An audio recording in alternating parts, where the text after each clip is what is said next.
Good to see you, students. This is Bakir.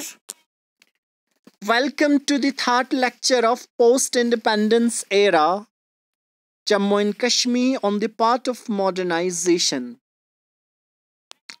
Last lecture के मदद से हमने देखा कि जब constitution of Jammu and Kashmir को अडॉप्ट किया गया 17 नवंबर 1956 during the prime ministership of Bakshi Ghulam Mohammad, नया कश्मीर मैनिफेस्टो एक डायरेक्टिव प्रिंसिपल जैसा एक बेस बना for during the reign of Bakshi Ghulam Muhammad. End of Dogra rule and the establishment of new government कि हम यहाँ पे आज डिस्कस करने वाले हैं how the Dogra rule came to an end and how new government has been established. After the accession of Jammu and Kashmir to dominant of India, Maharaja Hari Singh appointed Sheikh Abdullah as the head of emergency administration on October 30, 1947. जब कश्मीर जो है association हुआ डोमिनोन of India के साथ, यानी जब कश्मीर हिंदुस्तान का part बना, जब कश्मीर ने इंस्ट्रूमेंट ऑफ एसोसिएशन साइन किए, तो ये कश्मीर का जब कश्मीर जब इंडिया का पार्ट बना, तो महाराजा रणजीत सिंह ने अपॉइंट किया शेख अब्दुल्ला को as head of emergency administration October 30, 1947 को.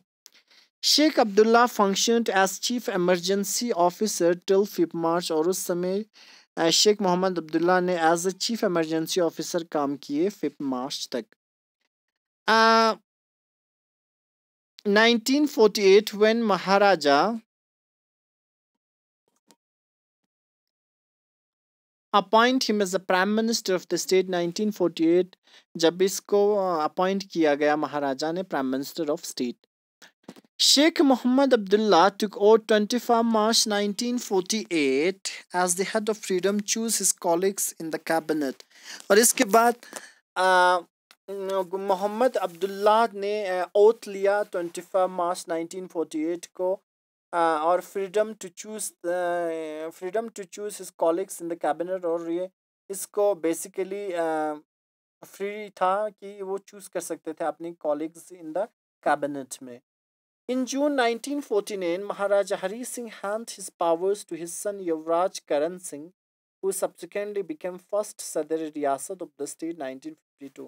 और इसी समय महाराजा 1949 में जून के महाराजा हरी सिंह ने अपने पावर जो है हैंड किया अपने बेटे युवराज करण सिंह को, जो कि उस समय सबसे पहला ये सदर-ए-रियासत बना 1952 में. Sheikh Mohammed Abdullah's regime promoted the composite culture and secular Kashmiri identity that existed in Kashmir from earlier times. Sheikh Mohammed Abdullah के regime ने promote किए एक composite culture and secular Kashmiri identity जो कि पहले यहाँ पे exist हुआ करते थे. The idea was to breach the existing linguistic, religious and communitarian cleavage. Basically idea ये था कि जो ब्रिज है लिंग्विस्टिक, रिलीजियस, कम्युनिकेशन कैलवेज के बीच में, that was somehow to make a bridge among this. Meanwhile, there became a paradigm shift in Sheikh Abdullah's political thinking. लेकिन उसी समय शेख अब्दुल्ला की political thinking में एक मोड़ पाया गया. What was that? In the late years of his rule, many of his speeches asserting self-determination for Jammu and Kashmir and his ties with some Western diplomats create apprehensions within the Indian government.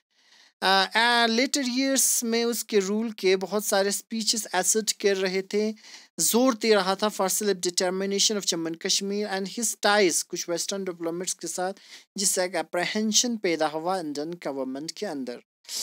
As such, his government of India started losing faith in Sheikh Abdullah, and as a result, he was arrested in 1953 and imprisoned for a period of 11 years. और इस बात को देखते हुए government of India ने इससे जो भरोसा था वो लूज हुए और शेख अब्दुल्ला को अरेस्ट किया 1953 में और इसको 11 साल की जेल हुई.